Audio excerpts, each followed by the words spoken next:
মানিকগঞ্জের সিংগাইর উপজেলায় মুজিব শতবর্ষ উপলক্ষে প্রধানমন্ত্রী শেখ হাসিনার উপহারের ঘর বানানো হয়েছে ৪০৩টি ভূমিহীন ও গৃহহীন পরিবারের জন্য। তবে আশ্রয়ন প্রকল্পের এসব ঘর বরাদ্দ দেওয়ার ক্ষেত্রে নানা অনিয়মের অভিযোগ উঠেছে।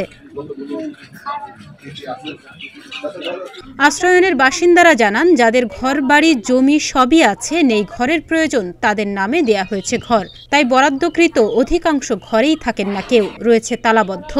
এদিকে আশ্রয়ন প্রকল্পে বসবাসকারী বাসিন্দারা মাথা গোঁজার ঠাঁই পেলেও অনেকেরই নেই কর্মসংস্থান। প্রায় ৩০-৩৫টা ঘর আছে, তারা আসে না। তাদের ঘর আছে, বাড়ি ঘর আছে, জায়গা জমি আছে, ছেলে মেয়ে বিদেশ আছে, তারাও ঘর পাইছে এখানে। আর যারা স্যার প্রাপ্য, ঠিক আছে, যাদের কিছু নাই, যারা সরবরাহ, তাদেরকে হয়তো কেউ পায় নাই। মাসে একদিন আসে, 2 দিন আসে, হাজিরে ঘর দিয়ে চলে যায়। অনেক দিন ঘর থাকে না, ঘর পরেই তালা মারা। এখানে থাকে না, তাকে থাকার জায়গা আছে, আমার থাকার জায়গা নাই দিয়ে আমি থাকি। 15 দিন পরে আহে, 1 মাস আহে, 2 মাস পরে আহে, সময় 3 মাস পরে আহে।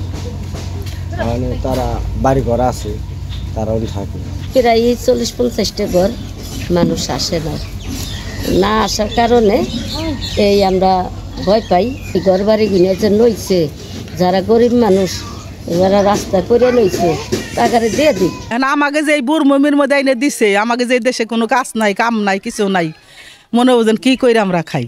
জাগো নাই, তাকে দিলে ভালো। জাগো নি মনে করে বাড়ি ঘর সব আছে, হ্যাঁ ঘর দিছে, হ্যাঁ মনে করে যাই 2 দিন থেকে গেছে গা। এখানে কিছু লোক থাকেই না, কর্ম নেই। এখানে মেন সমস্যা হলো কোনো কর্ম নেই। সরকার জামা ঘরে এখানে দিয়ে গেছে, এখানে সাইডে আছে একটা গাং, কৃষক কামে নেই, এনে গরুর হাটের কোনো কাম নেই। আমরা সাধারণ যে গরিব লোক আইছি, আমার ঘরে তো কোনো কর্মই নেই। চান্দোহার ইউনিয়ন চেয়ারম্যানের অনুরোধ, যারা আবাসনের ঘরে থাকেন না তাদের বরাদ্দ বাতিল করে প্রকৃত ভূমিহীনদের নামে পুনরায় ঘর বরাদ্দ দেয়ার।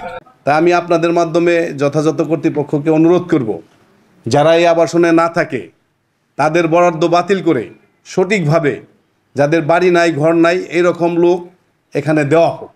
এ বিষয়ে জানতে চাইলে সিংগাইর উপজেলা নির্বাহী অফিসার জানান, প্রকৃত পক্ষেই যদি দীর্ঘদিন তারা ঘরের বাহিরে থাকেন তাহলে যথাযথ কারণ দর্শানোর কথা বলে পরবর্তী প্রয়োজনীয় ব্যবস্থা গ্রহণ করা হবে। বলেন কিছু অনেক দিন ঘরে তালা মারা রয়েছে, তা এটা আমরা সংশ্লিষ্ট যে ইউনিয়ন কমিটি রয়েছে তাদের মাধ্যমে আমরা এটা ডাটাবেস সংগ্রহ করব যে কারা দীর্ঘদিন ধরে নাই।